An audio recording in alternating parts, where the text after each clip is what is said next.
A frigid Friday. See the Minnesota Wild face off against your Toronto Maple Leafs right here at Scotiabank Arena. What's up, Leaf Nation? Welcome to Live from Morning Skate. I'm Scott Woods, joined by the gold medalist, Becky Kellar. A lot to get into tonight. Tonight is our Black Excellence game. I'm looking forward to it. We're going to have a gospel choir. We got the Black Stars dance crew. We've got the Seaside hockey team. It is going to be an eventful night right here at Scotiabank Arena as we celebrate Black Excellence. But before we get into that, I'm also going to be talking to Ronnie O'Connor, the sports program lead for MLSC Launchpad later on in the show. I'm looking forward to that. He's a cool guy. Before we start off the show, the inevitable has happened. The Toronto Maple Leafs announced yesterday that Jake Muzzin will be out of the season with a cervical spine injury. This is something you take away from the ice. You hope nothing but the best for Jake Muzzin and his families. We hope he gets a speedy recovery because you hate to see it. Yeah, for sure, a tough injury and a guy that's definitely missed, but he's around the team all the time, so you probably still see him around. Yeah, he's definitely going to be probably popping his head in, being that influencer, being that role player in terms of support. All right, let's get into some of the fun stuff.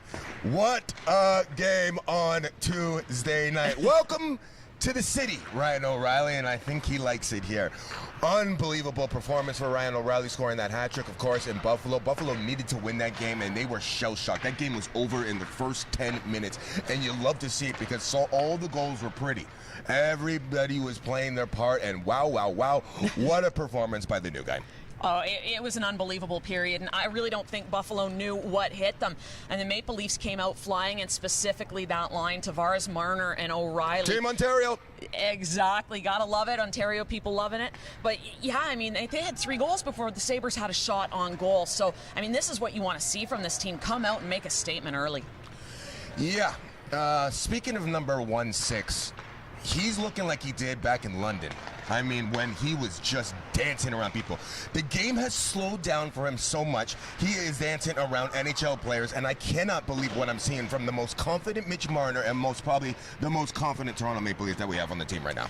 He looks like a guy that's playing in the wrong age group, right? He looks like really a kid that's playing in the wrong age group. And, I mean, he is so confident. He's got this ability to slow the game down. We've talked before about his skating and his ability to find time and space, but it's his hockey IQ that really allows for that. And we saw that in spades against the Buffalo Sabres the other night. I mean, 5 points in a game. Pretty amazing. And how happy is Ryan O'Reilly to look over and see 1-6 and 91? He didn't have that in St. Louis. Tarasenko for a bit, maybe, but come on. Ryan O'Reilly must be the happiest player. And what does Ryan O'Reilly's addition bring to our depth chart? Well, first of all, who wouldn't be happy playing with Mitch Marner? Absolutely. And he brings so much to this depth chart. You can see, obviously, he can get himself on the score sheet. He's going to put up points. In the face-off circle, he's sitting at just under 70% right now. You know, I don't expect it to stay there, but it's still going to be high. The fact that he is a proven winner and a Conn Smythe winner, I think that might be the biggest asset he brings to this team. He has had success in the playoffs, and he's going to bring that leadership to this group. Team Canada winner, too, right? You know, when you've done it at that level and at the Stanley Cup level, man, how can you be upset with that? It's just incredible how 2 additions can make your team just look so much heavier. And while Ryan O'Reilly and John Tavares and Mitch Marner are having a party, William Nylander still got on the scoreboard. But I have a weird feeling that 34 and 88 were like, okay, guys, I'm happy to see you guys shining out there.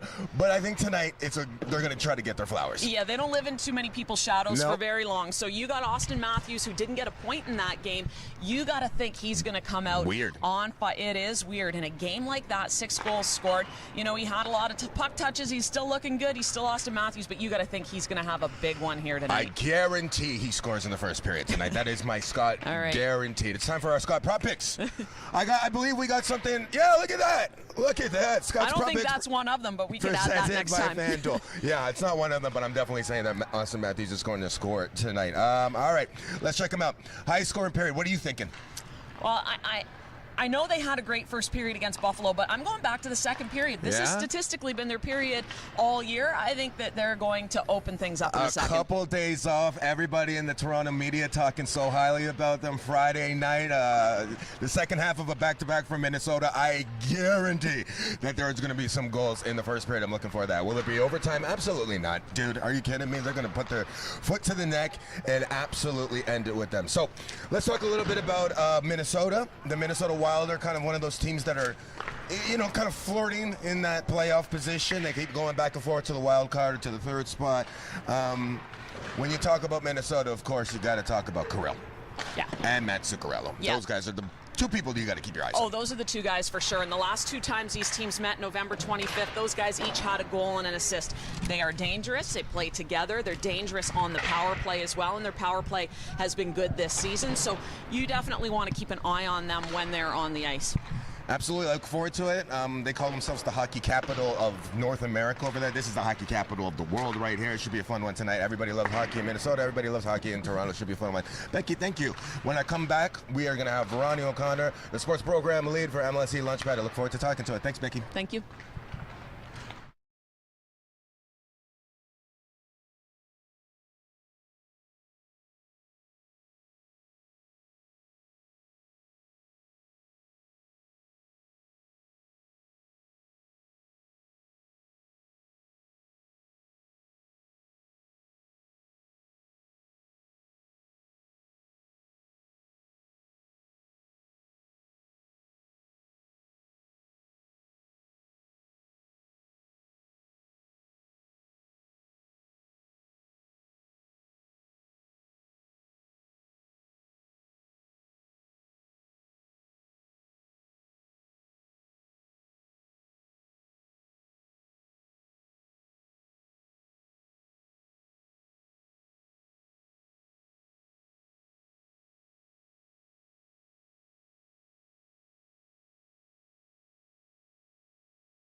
As mentioned, I'm here with the sports program lead for the MLSE Launchpad, Ronnie O'Connor. How you doing, brother? How you feeling? I'm good, man. I'm good. It's Friday, man. It's Friday. It's yes, Friday sir. hockey. Yes, It should be sir. fun It's the one. weekend right here. Absolutely. As you can see, I'm repping the team today. Got my MLSE Launchpad shirt on.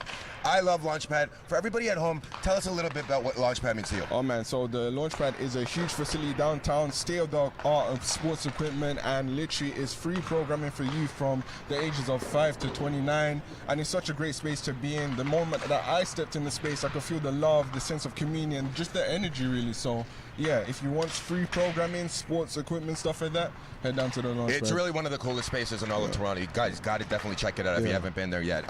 Tell us a little bit about your role, your title, sports program lead. What does that do? What does that mean? And how fun is it? Yeah, no, for sure. So the sport program lead, my role specifically, I'm a coach as part of the home ice hockey program. So the home ice program happens literally all across Toronto. One night I was down in Scarborough, the next I'm in Etobicoke. So we go around and teach kids from the ages of 5 to 12, pretty much hockey, and it's like a once a week kind of thing.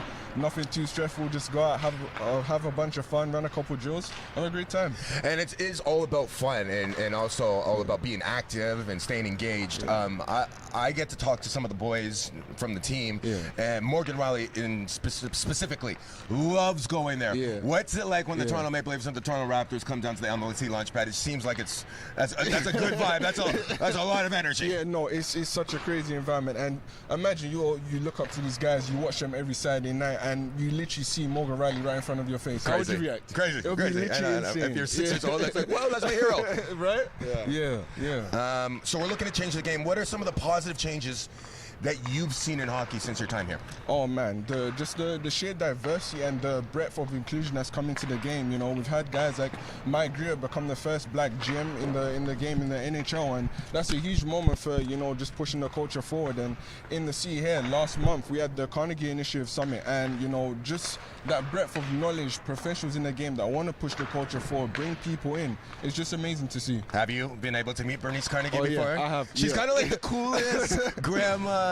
She's so nice. Really She's so, but she's stern. She's like, you know. She's stern, and she's just got a welcoming presence about her. I remember when I met her for the first time, you know, she really was a grandma figure to me, you know. So she's such a great woman. What's kind of one of your favorite moments since you've been at MLSE Launchpad? Honestly, the gala last 2 weeks ago, that was such a great opportunity just to kind of like share the way the game has impacted me, and just hopefully that could be inspiration to a lot of youth out there today. That was such a great moment. All right, and lastly, we got a game tonight, Friday night hockey, Yes, Minnesota sir. Wild, Toronto Maple Leafs. Yes, sir. If you were to lace them up, What position would you play, and what line mates would you want to play with? Oh, you know I'm going right wing, and I'd love to play with Austin Matthews. I think it would be my dream to give him a pass and just hit that one time. But that would be as my long dream. as you get on the score sheet any way possible, right?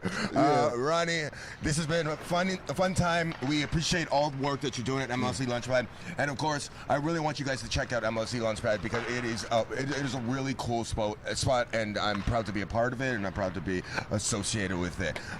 Ronnie, thanks again for doing this. Yeah, no, it should be a fun one. 7 o'clock puck drop, as always. Go Leafs. Go Leafs. Go. Yeah, I like it. There you go. Leafs. And Tottenham.